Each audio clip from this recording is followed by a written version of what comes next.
Expand the conversation, at least politically. Joining me now from L.A., Democratic Congressman Karen Bass. Happy holidays, Congressman. Thank you. Happy holidays to you, too. Thank you very much. Listen, you know, these million-plus people all across the country, but we know how big the economy is in California. About 215,000 in your state will be affected here. You listen to that interview, I'm sure, and you know you're talking to your constituency and your colleagues.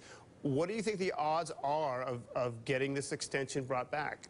Well, I certainly hope that we can. I mean, we have several of the Republican leaders that are from the state of California, and I'm hoping that they heard from their constituents because they have plenty of unemployed people in their districts, and actually it's the reason why I wasn't able to vote for the budget deal. I just thought that it was so mean-spirited 3 days after Christmas to cut over 200,000 people off of their unemployment. You know, there's political ramifications. It's just incredible how quickly you have to run for re-election. And I want to change gears a little bit and talk about these poll numbers. There's a bit of a reversal of fortune for Democrats nationally. Politico points out Republicans hold a 49 to 44% lead over Democrats right now. And just 2 months ago, Democratic Party had an 8-point lead over the GOP. So in terms of this swing, not only for yourself, but also for your caucus, how concerning is this?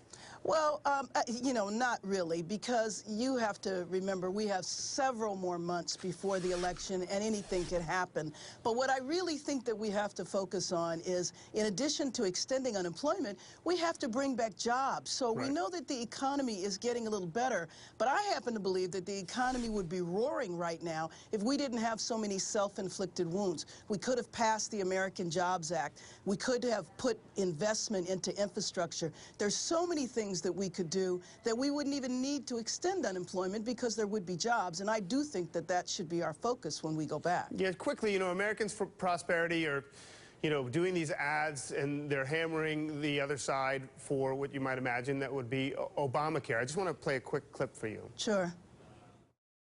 Millions of people have lost their health insurance. Millions of people can't see their own doctors, and millions are paying more and getting less. Obamacare doesn't work. It just doesn't work. Tell Congresswoman Custer to stop thinking about politics and start thinking about people. The president's tried to take some heat away from lawmakers on this, and also it hasn't even kicked in yet. I mean, January 1st is when the coverage actually begins, so it's difficult for some people to swallow that it's not working when it hasn't had a chance to start working. But how do you respond to that kind of attack?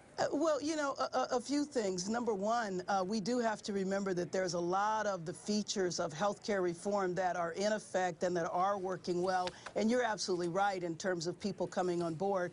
But what it's my job and other Democrat jobs to do is to educate people that this is the Koch brothers. Talk about the 1%. You were talking about some of the most wealthiest individuals in our nation who are funding these ads, and why is it that they don't think people should have health care? I think it's really shameful on their part, but I really think it's my responsibility to let people know who fund these ads. It's the Koch brothers. They're at it again. Congresswoman Karen Bass, have a good, happy New Year. Thank you. And I appreciate you coming on MSNBC.